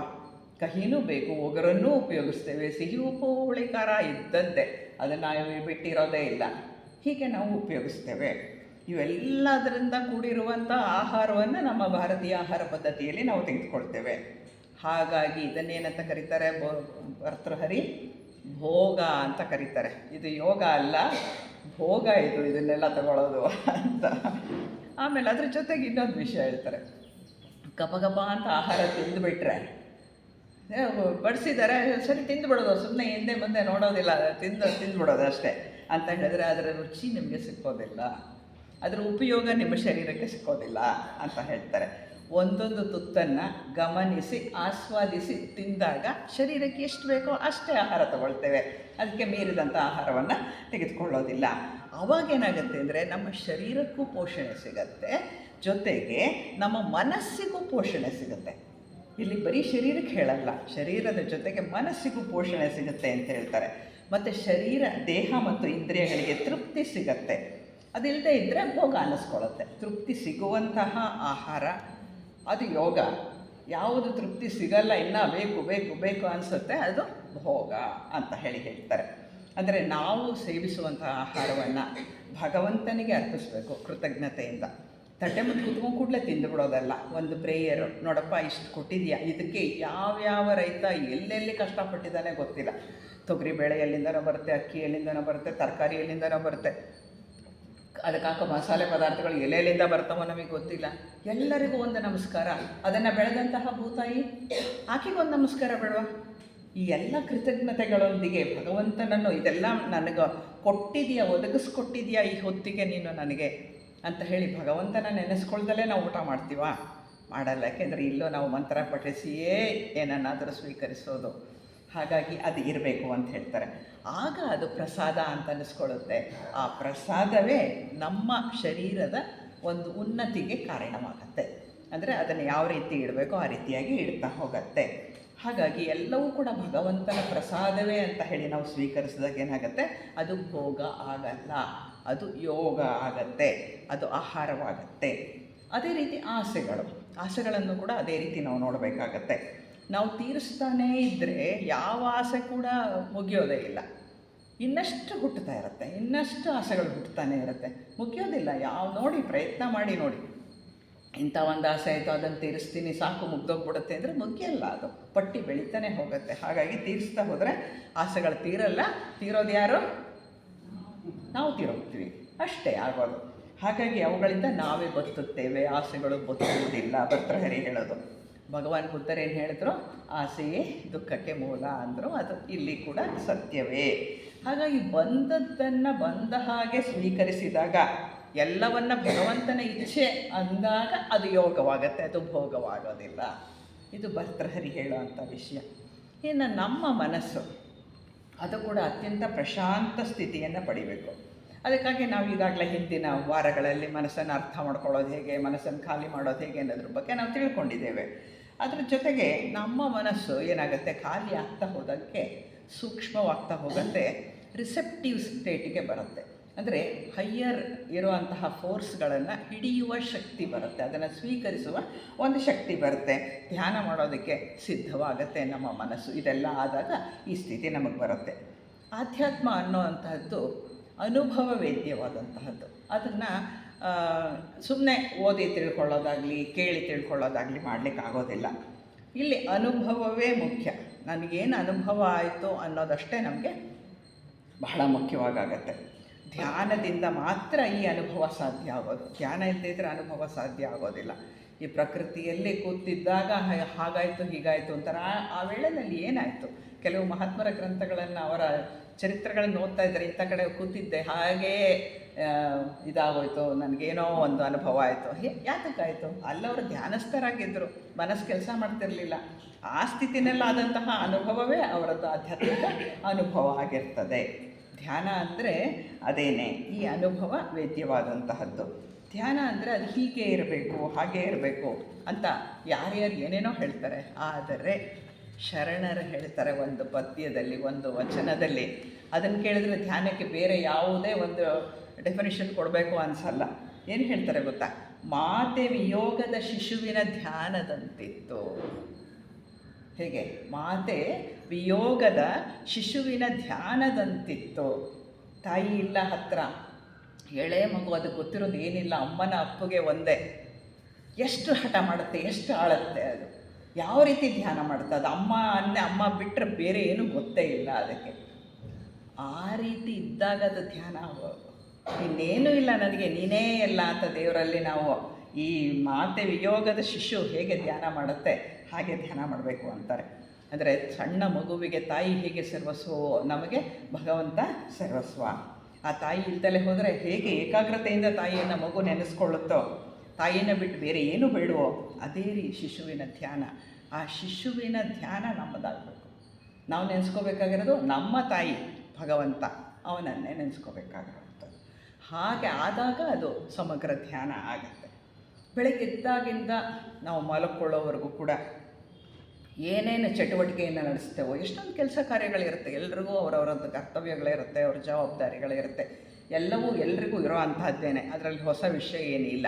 ಪ್ರಪಂಚದಲ್ಲಿ ಬದುಕಿರಬೇಕು ಅಂದರೆ ನಮ್ಮ ಕರ್ತವ್ಯಗಳನ್ನು ನಾವು ಮಾಡ್ತಾನೆ ಹೋಗಬೇಕಾಗುತ್ತೆ. ಇವೆಲ್ಲ ಮಾಡ್ತಾ ಇರುವಾಗ ನಾವು ಧ್ಯಾನಯುತವಾಗಿಯೇ ಮಾಡಬೇಕು ಅಂತ ಹೇಳ್ತಾರೆ. ಹೇಗೆ ಧ್ಯಾನಯುತವಾಗಿ ಮಾಡೋದು ಅಂದರೆ, ಇಡೀ ದಿನ ನಮ್ಮ ಮನಸ್ಸಿನ ಪರಿಸ್ಥಿತಿ ಪ್ರಶಾಂತವಾಗಿರಬೇಕು ಅಷ್ಟೇ. ಅಯ್ಯೋ ಅದಾಗಿಲ್ಲ, ಇದಾಗಿಲ್ಲ, ಹೀಗೆ ಮಾಡಬೇಕಾಗಿತ್ತು, ಹಾಗೆ ಮಾಡಬೇಕಾಗಿತ್ತು, ಈ ಟೆನ್ಷನ್ ಬೇಕಾಗಿಲ್ಲ, ಈ ಗಡಿಬಿಡಿ ಬೇಕಾಗಿಲ್ಲ. ಪ್ರಶಾಂತವಾಗಿ ಮಾಡ್ತಾ ಹೋಗಿ. ಎಲ್ಲ ಕೆಲಸವೂ ಅಚ್ಚುಕಟ್ಟಾಗಿ ಅದರ ಸಮಯದಲ್ಲೇ ಆಗ್ತಾ ಹೋಗುತ್ತೆ. ಗಡಿಬಿಡಿ ಮಾಡಿಕೊಂಡಷ್ಟು ಏನಾದರೂ ಚೆಲ್ಲಿ ಮಾಡಿ ಎಡವಟ್ಟು ಮಾಡಿಕೊಂಡು ಮತ್ತು ಅದನ್ನು ಬಳಿಯೋಕ್ಕೆ ಟೈಮ್ ಆಗಿ ಅದೆಲ್ಲ ಫಜೀತಿಗಳಾಗುತ್ತೆ. ಅದ್ರ ಬದಲು ಶಾಂತವಾಗಿ ಮಾಡಿ ನೋಡಿ, ವೇಳೆಗೆ ಸರಿಯಾಗಿ ನಿಮ್ಮ ಕೆಲಸಗಳು ಮುಗಿಯುತ್ತೆ, ನಿಮಗೂ ವೇಳೆ ಸಿಗತ್ತೆ. ಆ ರೀತಿ ನಾವು ನಮ್ಮ ಕೆಲಸ ಕಾರ್ಯಗಳನ್ನು ಜೋಡಣೆ ಮಾಡಿಕೊಳ್ಬಹುದು. ಆ ರೀತಿಯಾಗಿ ನಾವು ಅಡ್ಜಸ್ಟ್ ಮಾಡಿಕೊಳ್ಳಲಿಕ್ಕೆ ಸಾಧ್ಯ ಇದೆ. ಹಾಗೆ ಪ್ರಶಾಂತವಾಗಿ ನಾವು ಇರಬೇಕಾಗತ್ತೆ. ಎಲ್ಲ ಕೆಲಸಗಳನ್ನು ಪ್ರಶಾಂತ ಮನಸ್ಥಿತಿಯಲ್ಲಿ ಮಾಡಬೇಕಾಗತ್ತೆ. ಸಮಗ್ರ ಅಂದರೆ ಒಟ್ಟು ಧ್ಯಾನ ಅಂದರೆ ಬೆಳಗ್ಗಿನಿಂದ ರಾತ್ರಿಯವರೆಗೂ ನಮ್ಮ ಎಲ್ಲ ಕೆಲಸಗಳನ್ನು ಪೂರ್ತಿಯಾಗಿ ಗಮನವಿಟ್ಟು ಮಾಡುವುದೇ ಧ್ಯಾನ. ನೀವು ಧ್ಯಾನ ಎಲ್ರಿ ಧ್ಯಾನ ಮಾಡಿದ್ವಿ, ನಾವು ಕೆಲಸ ಮಾಡ್ತಿದ್ವಿ ಅಂದ್ರೆ ಅದೇ ಧ್ಯಾನ. ಯಾವಾಗ ನಿಮ್ಮ ಶರೀರ, ಮನಸ್ಸು, ಉಸಿರು ಅಂದರೆ ಪ್ರಾಣ, ಉಸಿರಾಟ ಎಲ್ಲವೂ ಒಂದು ಕೆಲಸದಲ್ಲಿ ಲೀನವಾಗಿರುತ್ತೋ ಆಗ ಅದನ್ನು ಧ್ಯಾನ ಅಂತ ಹೇಳ್ತಾರೆ. ಯೋಗ ಮಾಡುವಾಗಲೂ ಹಾಗೆ ಅಲ್ವಾ, ನಮ್ಮ ಶರೀರ, ನಮ್ಮ ಉಸಿರು, ಅದ್ರ ಜೊತೆಗೆ ಮನಸ್ಸನ್ನು ಅಲ್ಲೇ ನಿಲ್ಲಿಸಲಿಕ್ಕೆ ಕೌಂಟ್ಸ್ 1, 2 ಅಂತ ಕೌಂಟ್ಸ್ ಕೊಡ್ತಾ ಇರ್ತೀವಿ. ಅವಾಗೇನಾಗುತ್ತೆ, ಪೂರ್ತಿಯಾಗಿ 3 ಒಟ್ಟಿಗೆ ಒಂದೇ ಕಡೆ ಇರುತ್ತೆ. ಅದನ್ನೇ ಧ್ಯಾನ ಅಂತ ಹೇಳೋದು. ಬೇರೆ ಎಲ್ಲೂ ಮನಸ್ಸು ಹೋಗೋದೇ ಇಲ್ಲ. ಆ ರೀತಿ ಇರಬೇಕು. ಅಂದರೆ ಎಲ್ಲ ಕೆಲಸ ಮಾಡುವಾಗಲ ನಿಮ್ಮ ಉಸಿರು, ನಿಮ್ಮ ಶರೀರ, ನಿಮ್ಮ ಕೆಲಸ ಇಷ್ಟೇ. ಮನಸ್ಸು ಕೆಲಸದ ಮೇಲೆ, ಅದು ಬಿಟ್ಟು ಬೇರೆ ಕಡೆ ಹೋಗೋ ಹಾಗಿಲ್ಲ. ಹೀಗೆ ಮಾಡಿದಾಗೇನಾಗುತ್ತೆ, ಪೂರ್ತಿ ಗಮನವಿಟ್ಟು ಮಾಡುವಂತಹ ಕೆಲಸ, ಒಂದು ನಡಿಗೆ ಆಗಿರ್ಬೋದು, ನಡೆಯೋದಾಗಿರ್ಬೋದು, ನಿತ್ಯ ಕರ್ಮಗಳಾಗಿರ್ಬೋದು, ಸ್ನಾನ ಮಾಡೋದಾಗಿರ್ಬೋದು, ಓದೋದಾಗಿರ್ಬೋದು, ವ್ಯಾಸಂಗ ಆಗಿರ್ಬೋದು, ಏನು ಕೆಲಸ ಬೇಕಾದ್ರೆ ಮಾಡಿ, ಆ ಕೆಲಸದಲ್ಲಿ ಮನಸ್ಸನ್ನಿಟ್ಟು ಪೂರ್ತಿ ಗಮನವನ್ನು ಇಟ್ಟು ಕೆಲಸ ಮಾಡಿ ಅಷ್ಟೇ. ನಿಮ್ಮ ಮನಸ್ಸು ಆ ಕೆಲಸದಲ್ಲಿ ಇರಲಿ. ಹೀಗೆ ಸಂಪೂರ್ಣ ಗಮನದಿಂದಲೇ ಎಲ್ಲ ಕೆಲಸವನ್ನು ಕೂಡ ಮಾಡ್ತಾ ಹೋಗಬೇಕಾಗುತ್ತೆ. ಅಂದರೆ ಪೂರ್ತಿ ತಲ್ಲೀನತೆಯಿಂದಲೇ ಮನಸ್ಸು ಆ ಕೆಲಸದ ಮೇಲೆ ನಿಲ್ಲುವಂತೆ ಮಾಡಲಿಕ್ಕೆ ಸಾಧ್ಯ. 1 ನಿಮಿಷಕ್ಕೆ ಅದು ಬೇರೆ ಕಡೆ ಹೋಗುತ್ತೆ, ಇಲ್ಲ ಅಂತ ಅಲ್ಲ, ಖಂಡಿತ ಹೋಗುತ್ತೆ. ಆದರೆ ಅದು ಹೋಗೋದಕ್ಕೆ ಬಿಡಬಾರ್ದು. ಅದನ್ನು ನೀವು ಹೋಗಬೇಡ, ಈ ಕೆಲಸದ ಮೇಲೇ ಇರು ಅಂತ ಅಲ್ಲೇ ಇಡಬೇಕಾಗತ್ತೆ. ಅವಾಗೇನಾಗುತ್ತೆ ಅಂದರೆ ಆ ರೀತಿಯಾಗಿ ಮನಸ್ಸನ್ನು ನಾವು ಮಾಡುತ್ತಿರುವ ಕೆಲಸದ ಮೇಲೆ ನಿಲ್ಲಿಸಿದಾಗ ಮನಸ್ಸು ಸ್ತಬ್ಧವಾಗುತ್ತೆ, ಸುಮ್ಮನಾಗತ್ತೆ, ಮೌನವಾಗಿಬಿಡುತ್ತೆ. ಅವಾಗೇನಾಗುತ್ತೆ, ಇಡೀ ದಿನ ಧ್ಯಾನಯುತವಾಗಿಯೇ ಕಳೆಯುತ್ತೆ. ಧ್ಯಾನ ಅಂತ ಸಪ್ರೇಟಾಗಿ ನೀವು ಸ್ವಲ್ಪ ಹೊತ್ತು ಬೆಳಗಿನ ಹೊತ್ತು ಮಾಡಿ, ಖಂಡಿತ ಮಾಡಿ, ಸಂಜೆಯೂ ಮಾಡಿ, ಬೇಡ ಅಂತ ಇಲ್ಲ. ಆದರೆ ಇದು ಇಡೀ ದಿನವೆಲ್ಲ ಧ್ಯಾನದ ಸ್ಥಿತಿಯಲ್ಲಿಯೇ ಕೂಡ ಕಳೆಯುತ್ತೆ. ನಾವು ದಿನನಿತ್ಯ ಮಾಡುವ ಕೆಲಸಗಳನ್ನೇ ಈಗಲೂ ನಾವು ಮಾಡ್ತಾಯಿದ್ದೀವಿ. ಅಂದರೆ ಹಿಂದೆನೂ ಇದೇ ಕೆಲಸಗಳನ್ನೇ ಮಾಡ್ತಿದ್ವಿ, ಈಗಲೂ ಇದೇ ಕೆಲಸ ಮಾಡ್ತೀವಿ, ಮುಂದೆ ಕೂಡ ಈ ಕೆಲಸಗಳನ್ನೇ ಕಂಟಿನ್ಯೂ ಮಾಡ್ತೀವಿ. ಆದರೆ ಆಗ ಹಿಂದೆ ಮಾಡ್ತಿದ್ದ ಕೆಲಸದಲ್ಲಿ ಅರಿವಿರಲಿಲ್ಲ. ಕೆಲಸ ಮಾಡಬೇಕಲ್ಲ ಅಂಥೇಳಿ ಮನಸ್ಸೆಲ್ಲೋ ಇರುತ್ತೆ, ನಮ್ಮ ಪಾಡಿ ನಾವು ಎಲ್ಲ ಕೆಲಸನೂ ಮಾಡ್ತಾ ಇರ್ತಿದ್ವಿ. ಆದರೆ ಈಗ ನಾವೇನು ಮಾಡಬೇಕು, ಸಮಗ್ರ ಧ್ಯಾನ ಅಂದಾಗ ಕೆಲಸದಲ್ಲಿ ಮನಸ್ಸನ್ನಿಟ್ಟು ಪೂರ್ತಿಯಾಗಿ ಆ ಕೆಲಸವನ್ನು ಮಾಡಬೇಕಾಗತ್ತೆ. ಅಂದರೆ ಈಗ ಬದಲಾಗಿದ್ದೇನೋ, ನಾವು ಬದಲಾಗಿದ್ದೇವಾ? ಇಲ್ಲ, ನಾವು ಬದಲಾಗಿಲ್ಲ, ಅದೇ ನಾವೇ. ಕೆಲಸ ಬದಲಾಗಿದೆಯಾ? ಇಲ್ಲ, ಅದೇ ಕೆಲಸನೇ. ಬೆಳಿಗ್ಗೆ ಇದ್ದಾಗಿಂದ ರಾತ್ರಿವರೆಗೆ ನಾವು ಏನು ಕೆಲಸ ಮಾಡ್ತಿದ್ದೀವಿ ಅದೇ ಕೆಲಸನೇ ನಾವು ಈಗಲೂ ಮಾಡ್ತಾಯಿದ್ದೀವಿ. ಬೇರೆ ಅದೇನು ಬದಲಾಗಿಲ್ಲ. ಹೋಗಲಿ, ನಾವು ಚೇಂಜ್ ಆಗಿದ್ದೀವಿ ಅಂದ್ರೆ ನಾವು ಚೇಂಜ್ ಆಗಿಲ್ಲ. ಬದಲಾಗಿರೋದೇನು? ಒಂದೇ ಒಂದು, ನಮ್ಮ ದೃಷ್ಟಿಕೋನ. ಆ ಕೆಲಸವನ್ನು ನಾವು ನೋಡುವಂತಹ ದೃಷ್ಟಿಕೋನ ಬದಲಾಗಿದೆ. ಈಗ ಮುಂಚೆ ಮನಸ್ಸು ಎಲ್ಲೋ ಇರ್ತಾಯಿತ್ತು, ಕೆಲಸ ಮಾಡ್ತಿದ್ವಿ, ಅದು ಹೊರೆ ಆಗ್ತಿತ್ತು, ಕೆಲಸ ಅನ್ನಿಸ್ಕೊತಿರಲ್ಲ. ಈಗೇನಾಗ್ತಾ ಇದೆ, ಎಲ್ಲವನ್ನ ಗಮನ ಕೊಟ್ಟು ಮನಸ್ಸಿಟ್ಟು ಕೆಲಸ ಮಾಡ್ತಾಯಿದ್ದೀವಿ, ನಮ್ಮ ದೃಷ್ಟಿಕೋನ ಬದಲಾಗಿದೆ. ಇದೆಲ್ಲ ಧ್ಯಾನವಾಗಿ ಪರಿವರ್ತಿತವಾಗಿದೆ. ಆ ರೀತಿ ಆಗಿಬಿಟ್ಟಿದೆ. ಇದಕ್ಕಾಗಿ ತುಂಬ ಕಷ್ಟಪಡಬೇಕಾ ಅಂದರೆ ಖಂಡಿತ ಇಲ್ಲ, ಹೆಚ್ಚಿನ ಕಷ್ಟ ಇಲ್ಲ. ಒಂದೆರಡು ಕೆಲಸವನ್ನು ಪ್ರಾರಂಭ ಮಾಡಿಬಿಟ್ರೆ, ಅದು ಸರಿಯಾಗಿ ಆಗೋಗ್ಬಿಟ್ರೆ ಖುಷಿಯಾಗಿಬಿಡುತ್ತೆ ನಮಗೆ. ತಕ್ಷಣ ಮುಂದಿನ ಎಲ್ಲ ಕೆಲಸವನ್ನು ಇದೇ ರೀತಿ ಮಾಡೋದಕ್ಕೆ ಪ್ರಾರಂಭ ಮಾಡ್ತೇವೆ. ಒಂದು ಚೂರು ಆ ಮನಸ್ಸು ಆಚೀಚೆ ಹೋಗೋದಿಲ್ಲ. ಆ ರೀತಿ ಆಗುತ್ತೆ. ಅಂದರೆ ಇಲ್ಲಿ ಬದಲಾಗಬೇಕಾಗಿರೋದು ನಾವೂ ಅಲ್ಲ, ನಮ್ಮ ಕೆಲಸವೂ ಅಲ್ಲ, ಬದಲಾಗಬೇಕಾಗಿರೋದು ನಮ್ಮ ದೃಷ್ಟಿಕೋನ ಮಾತ್ರ. ಆ ದೃಷ್ಟಿಕೋನ ಬದಲಾದರೆ ನಾವೆಲ್ಲವೂ ಕೂಡ ಸರಿ ಹೋಗಿಬಿಡುತ್ತೆ. ಭಗವಾನ್ ಬುದ್ಧರು ಅವರ ಶಿಷ್ಯರಿಗೆ ಒಬ್ಬರಿಗೆ ಹೇಳ್ತಾರೆ, ತುಂಬ ಸಮಸ್ಯೆ ಆಗಿದೆ ಗುರುಗಳೇ ಅಂತ ಕೇಳಕ್ಕೆ ಬಂದಾಗ ಅವ್ರು ಹೇಳ್ತಾರೆ, ನೋಡಪ್ಪ, ನೀನು ಯಾವ ರೀತಿ ಗಂಟನ್ನು ಹಾಕಿದೀಯಾ ಒಂದು ಬಟ್ಟೆಗೆ ಅಥವಾ ಒಂದು ದಾರಕ್ಕೆ, ಅದೇ ರೀತಿಯಾಗಿ ಬಿಚ್ಚು, ಅದೇ ರೀತಿ ಹಿಮ್ಮುಖವಾಗಿ ಬಿಚ್ಚು, ಅದು ಗಂಟು ಬಿಚ್ಕೊಳ್ಳುತ್ತೆ. ಗಂಟನ್ನು ಬಿಚ್ಚುವ ರಹಸ್ಯ ಯಾವುದರಲ್ಲಿದೆ ಅಂದರೆ ಗಂಟನ್ನು ಹಾಕಿರುವುದರಲ್ಲಿಯೇ ಇದೆ ಅಂತ ಹೇಳ್ತಾರೆ. ಅಂದರೆ ಈಗ ನಮ್ಮ ಮನಸ್ಸನ್ನು ನಾವು ಯಾವ್ಯಾವ ರೀತಿ ತುಂಬಿಕೊಂಡಿದ್ದೀವೋ ಅದೇ ರೀತಿ ಖಾಲಿ ಮಾಡಬೇಕಾಗತ್ತೆ ಅಲ್ವಾ? ರಿವರ್ಸ್ ಪ್ರೋಸೆಸ್ ಅಷ್ಟೇ. ಅದು ಬೇಕು ಇದು ಬೇಕು ಅಂತ ತುಂಬಿಕೊಂಡ್ವಿ. ಈಗ ಅದು ಬೇಡ ಇದು ಬೇಡ ಅಂತ ಹೇಳಿ ಬಿಡ್ತಾ ಹೋಗುವ ಕ್ರಿಯೆ. ಅಂದರೆ ಹೇಗೆ ತುಂಬಿಕೊಂಡ್ವೋ ಹಾಗೆ ಬಿಡುವುದು, ಹೇಗೆ ಗಂಟು ಹಾಕಿದ್ವೋ ಹಾಗೆ ಬಿಚ್ಚುವುದು ಅಂತ ಎಷ್ಟು ಚೆನ್ನಾಗಿ ಹೇಳ್ತಾರೆ ಬುದ್ಧರು ಅದ್ರ ಬಗ್ಗೆ. ಹೀಗೆ ಗಂಟು ಹಾಕಿದಂತೆಯೇ ಬಿಚ್ಚಿದಾಗ ಆ ಗಂಟು ಬಿಚ್ಚಿಕೊಳ್ಳುತ್ತೆ. ಅದೇ ರೀತಿ ಮನಸ್ಸನ್ನು ಕೂಡ ಅಷ್ಟೇ. ಇದುವರೆಗೂ ಕೂಡ ಕೆಲಸದ ಕಡೆ ಗಮನ ಕೊಟ್ಟಿಲ್ಲ, ಕೆಲಸ ಮಾಡಬೇಕು ಮಾಡ್ತಿದ್ವಿ ಅಷ್ಟೇ. ಈಗೇನು ಮಾಡಬೇಕು? ಗಮನ ಇಟ್ಟು ಕೆಲಸವನ್ನು ಮಾಡಬೇಕಾಗತ್ತೆ. ಹಾಗಾಗಿ ಗಮನವಿಟ್ಟು ಅರಿವಿನಿಂದ ಇಡೀ ದಿನ ಮಾಡಿದ ಎಲ್ಲ ಕೆಲಸವೂ ಕೂಡ, ಅರಿವಿನಿಂದ ಮಾಡುವ ಎಲ್ಲ ಕೆಲಸವೂ ಕೂಡ ಧ್ಯಾನವಾಗುತ್ತೆ. ನಾವು ಮಾಡೋ ಎಲ್ಲ ಕೆಲಸದ ಮೇಲೂ ಕೂಡ ಗಮನ ಇರಲೇಬೇಕಾಗತ್ತೆ. ಎಲ್ಲ ಕರ್ಮಗಳನ್ನು ಅತ್ಯಂತ ನಿರ್ಲಿಪ್ತರಾಗಿ ಮಾಡಿದಾಗ, ಅಂದರೆ ಈಗ ಮನಸ್ಸು ಕೂಡ ಮೌನವಾಗಿದೆಯಲ್ಲ, ಅದರಲ್ಲಿ ಗಡಿಬಿಡಿ ಇಲ್ಲ, ಗೊಂದಲ ಇಲ್ಲ, ನಾನು ಮಾಡ್ತಿದ್ದೀನಿ ಅನ್ನೋದಿಲ್ಲ, ನಾನು ಮಾಡಬೇಕಾ ಅನ್ನೋದಿಲ್ಲ, ಏನೂ ಇಲ್ಲ. ನಮ್ಮ ಪಾಲಿನ ಕೆಲಸ ಮಾಡ್ತಾ ಹೋಗೋದು ಅಷ್ಟೇ ಅಂದಾಗ ಯಾವುದು ನಮ್ಮ ಮನಸ್ಥಿತಿಯ ಬಗ್ಗೆ ಯೋಚನೆ ಮಾಡಿ ನೋಡೋಣ. ನಮ್ಮ ಮನಸ್ಥಿತಿ ಹೇಗಿರುತ್ತೆ ಅಂದರೆ ಕರ್ಮಗಳನ್ನು ಅತ್ಯಂತ ನಿರ್ಲಿಪ್ತರಾಗಿ ಮಾಡ್ತೇವೆ. ಆವಾಗ ನಮ್ಮ ಮನಸ್ಸು ಮೌನವಾಗತ್ತೆ. ನಾನು ಕೆಲಸ ಮಾಡ್ತಿದ್ದೇನೆ ಅನ್ನುವ ಕರ್ತೃತ್ವ ಭಾವನೆ ಇಲ್ಲಿ ಇಲ್ಲ. ಇದನ್ನು ಕೃಷ್ಣ ಪರಮಾತ್ಮ ಏನು ಹೇಳಿದ್ದಾರೆ ಭಗವದ್ಗೀತೆಯಲ್ಲಿ?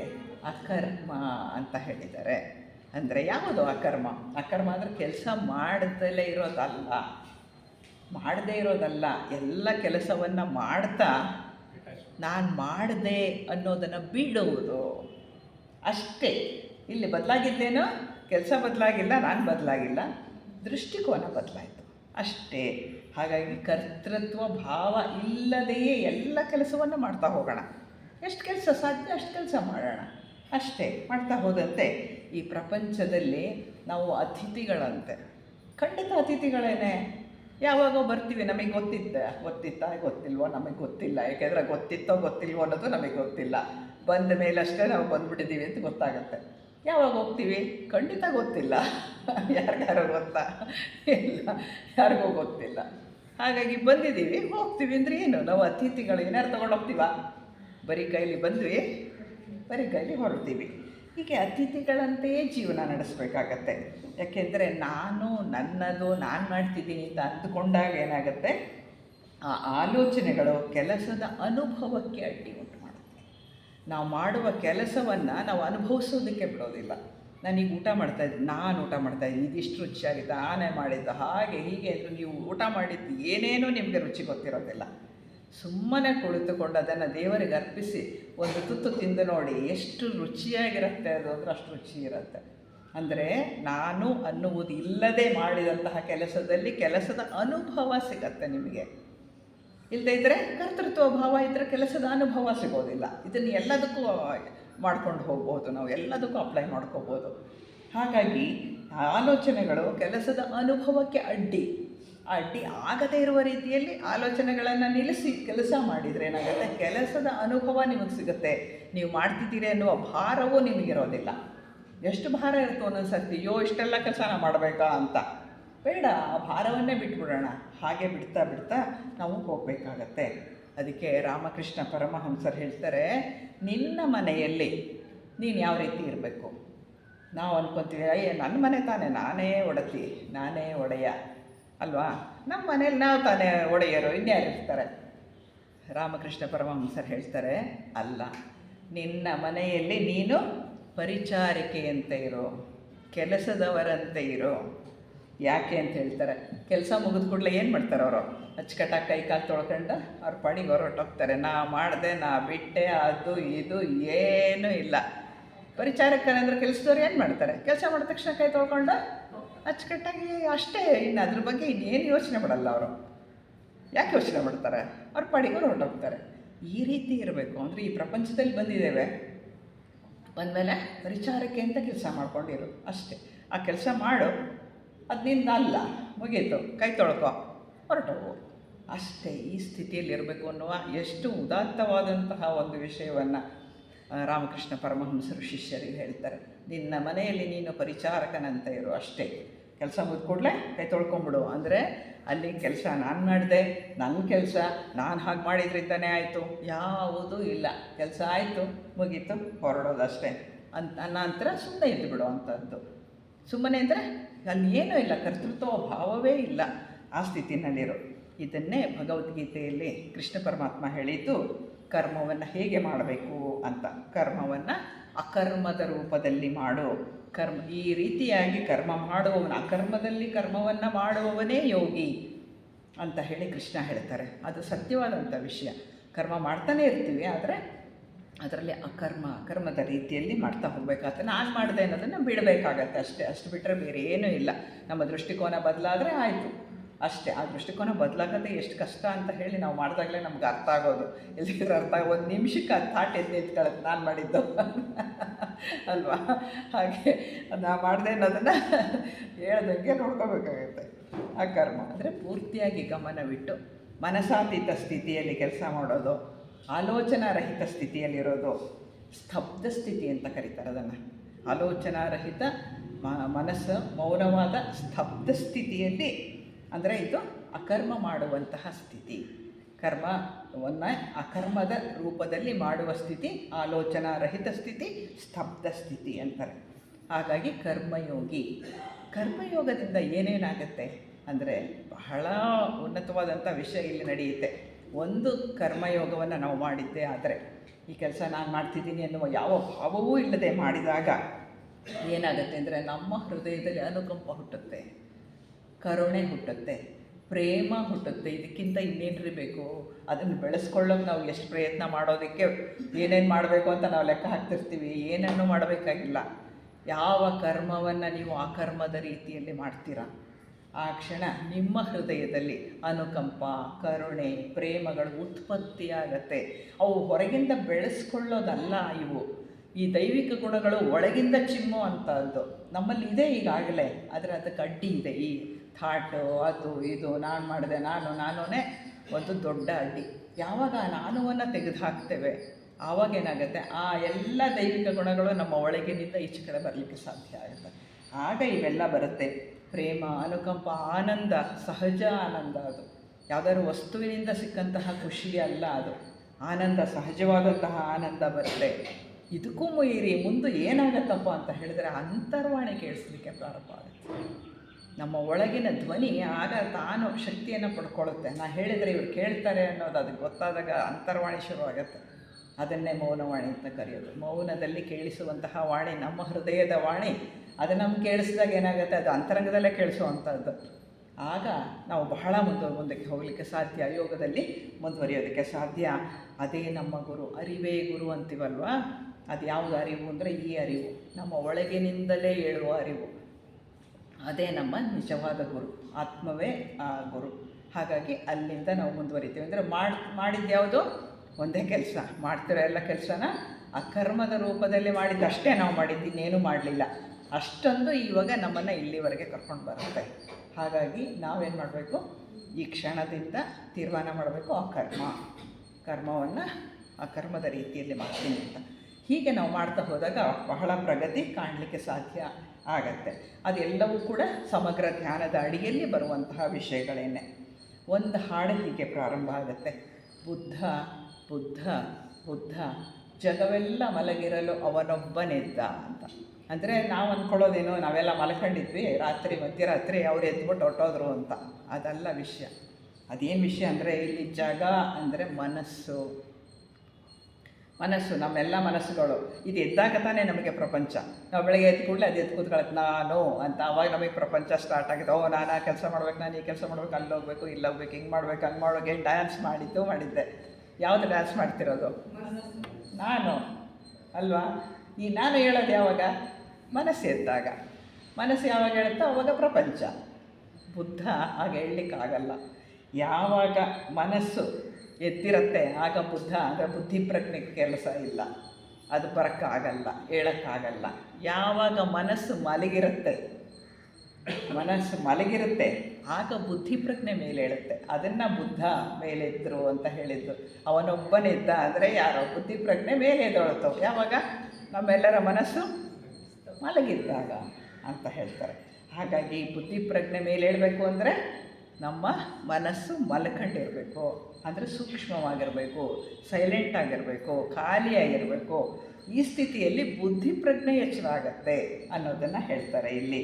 ಬುದ್ಧ ಪ್ರಜ್ಞೆ ಮೇಲೇಳೋದೆ ಮನಸ್ಸು ಮಲಗಿಕೊಂಡಾಗ ಅಂತ. ಇದು ಸಮಗ್ರ ಧ್ಯಾನದ ಸ್ಥಿತಿ. ಯಾವುದು? ಬುದ್ಧಿ ಪ್ರಜ್ಞೆ ಮೇಲೇಳುವ ಕ್ರಿಯೆ. ಅದಕ್ಕೆ ಮನಸ್ಸನ್ನು ಮೌನ ಮಾಡಬೇಕು. ಅದಕ್ಕೆ ಕರ್ಮವನ್ನು ಅಕರ್ಮದ ರೀತಿಯಲ್ಲಿ ಮಾಡಬೇಕು. ಉಳಿದದ್ದೆಲ್ಲವೂ ಕೂಡ ಫಾಲೋ ಆಗ್ತಾ ಬರುತ್ತೆ ಮುಂದಿಂದು. ಈ ಸ್ಥಿತಿಯಲ್ಲಿ, ಅಂದರೆ ಈ ಸಮಗ್ರ ಧ್ಯಾನದ ಸ್ಥಿತಿಯಲ್ಲಿಯೇ ನಮ್ಮ ಪುರಾತನ ಋಷಿ ಮುನಿಗಳು ಇಡೀ ಬ್ರಹ್ಮಾಂಡದ ಸೃಷ್ಟಿಯ ರಹಸ್ಯವನ್ನು ತಿಳ್ಕೊಂಡ್ರು ಅಲ್ವಾ. ವೇದಗಳನ್ನು ಬರೆದ್ರು, ಉಪನಿಷತ್ತುಗಳನ್ನು ಬರೆದ್ರು. ಮನಸ್ಸಿತ್ತ ಅವರಿಗೆ ಇರಲಿಲ್ಲ. ಅವರ ಅನುಭವ ಏನಿತ್ತು ಅದನ್ನು ಭಟ್ಟಿ ಇಳಿಸಿದ್ರು. ಮತ್ತು ನಮ್ಮ ಋಷಿಗಳು ಏನು ಕಡಿಮೆ ಇಲ್ಲ ಕ್ಯಾಲ್ಕುಲೇಷನ್ನಲ್ಲಿ. ಒಂದು ಗ್ರಹಕ್ಕೂ ಇನ್ನೊಂದು ಗ್ರಹಕ್ಕೂ ಅಂತರ ಎಷ್ಟು, ಅದು ಹೇಗೆ ಸುತ್ತತ್ತೆ, ಅದು ಹೇಗಿರತ್ತೆ, ಗ್ರಹಣಗಳು ಹೇಗೆ ಸಂಭವಿಸುತ್ತೆ, ಕರಾರುವಾಕ್ಕಾದ ಗ್ರಹಣ ಸಂಭವಿಸುವಂತಹದ್ದನ್ನು ಯಾವುದೋ ಕಾಲದಲ್ಲಿ ಬರೆದಿಟ್ಟಿದ್ದಾರೆ. ಇವತ್ತಿಗೂ ಅದೇ ವೇಳೆಗೆ ಅದೇ ಇದಕ್ಕೆ ಕರೆಕ್ಟಾಗಿ ಆ ಗ್ರಹಣ ಸಂಭವಿಸುತ್ತೆ. ಹೇಗೆ ಸಾಧ್ಯ? ಯಾವ ಟೆಲಿಸ್ಕೋಪ್ ಇತ್ತು ಅವ್ರ ಹತ್ರ, ಏನಿತ್ತು ಅವ್ರ ಹತ್ರ? ಇತ್ತು ಏನು? ಮನಸ್ಸಲ್ಲ, ಬುದ್ಧಿ ಪ್ರಜ್ಞೆ ಇತ್ತು. ಮನಸ್ಸು ಮಲಗಿತ್ತು. ಬುದ್ಧಿ ಪ್ರಜ್ಞೆಯಲ್ಲಿ ಎಲ್ಲವೂ ನಡೆಯಿತು. ನಮ್ಮ ಋಷಿ ಮುನಿಗಳು ಯಾವ ಹಂತದಲ್ಲಿದ್ದರು ಅಂದರೆ ಏನನ್ನ ಬೇಕಾದರೂ ಕಂಡುಹಿಡಿತಾ ಇದ್ದರು. ಹಾಗಾಗಿ ಸೃಷ್ಟಿಯ ಇಡೀ ಲೆಕ್ಕಾಚಾರವನ್ನೇ ಹಾಕಿದ್ದಾರೆ. ಎಷ್ಟೋ ಗ್ರಂಥಗಳು ಹೊರಟು ಹೋಗಿದೆ. ನಾಲಂದ, ಇದರಲ್ಲಿ ತಕ್ಷಶಿಲ, ಅಲ್ಲೆಲ್ಲ ಇದ್ದಂಥದ್ದೆಲ್ಲ ಹಾಳಾಯಿತು, ಬಹಳಷ್ಟು ಹಾಳಾಗಿದೆ. ಆದರೂ ಈಗಲೂ ಉಳಿದಿರೋದನ್ನೇ ಸರಿಯಾಗಿ ಓದಿ ಅರ್ಥ ಮಾಡಿಕೊಂಡ್ರೆ ಸಾಕಷ್ಟು ಜ್ಞಾನ ನಮ್ಮಲ್ಲಿ ಇದೆ.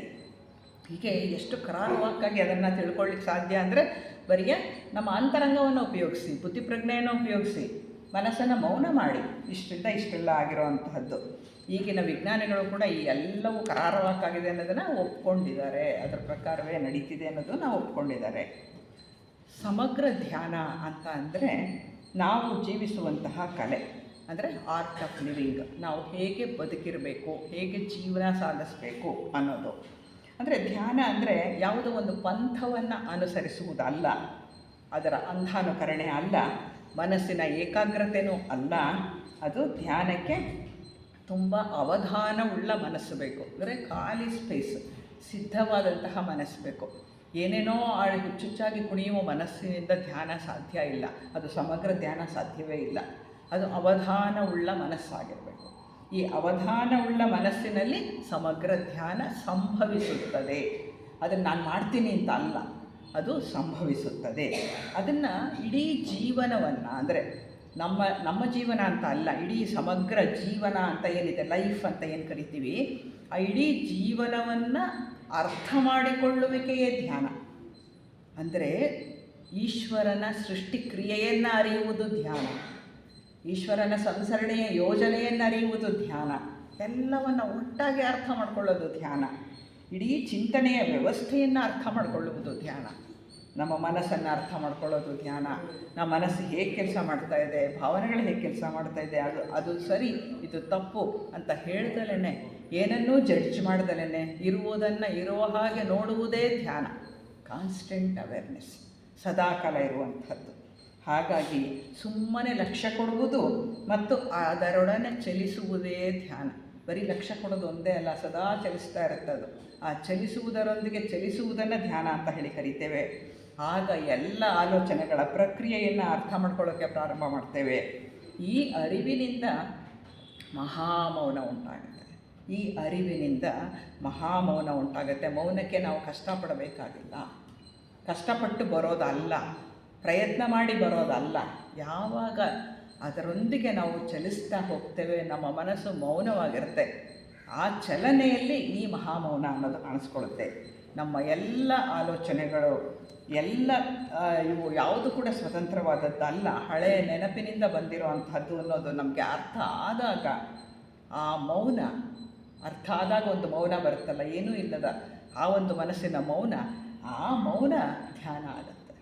ಧ್ಯಾನ ನಾನು ಮಾಡ್ತೀನಿ, ಅರ್ಧ ಗಂಟೆ ಕೂತಿದ್ದೆ, ಮನಸ್ಸನ್ನು ಹೀಗೆ ಮಾಡಿದೆ, ಹಾಗೆ ಮಾಡಿದೆ, ಇದು ಧ್ಯಾನ ಆಗಲ್ಲ. ಸಮಗ್ರ ಧ್ಯಾನ ಅಂದರೆ ತನ್ನಿಂದ ತಾನೇ ಸಂಭವಿಸುವಂತಹದ್ದು ಧ್ಯಾನ.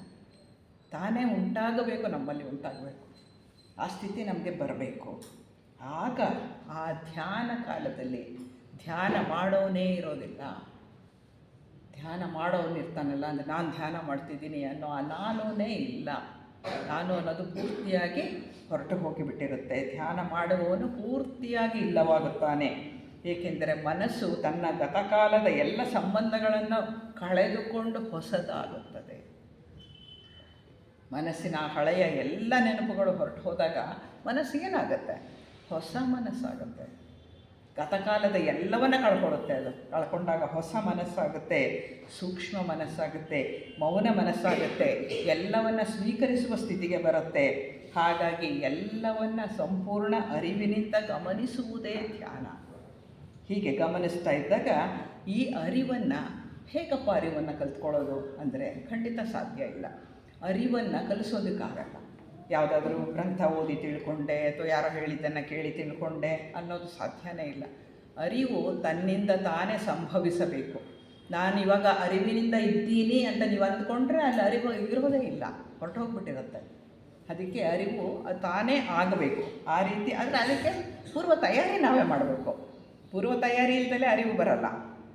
ಪೂರ್ವ ತಯಾರಿ ಮನಸ್ಸನ್ನು ಮೌನ ಮಾಡುವ ಕ್ರಿಯೆ, ಹಾಗೆಯೇ ಕರ್ಮವನ್ನು ಅಕರ್ಮದ ರೀತಿಯಲ್ಲಿ ಮಾಡುವ ಕ್ರಿಯೆ.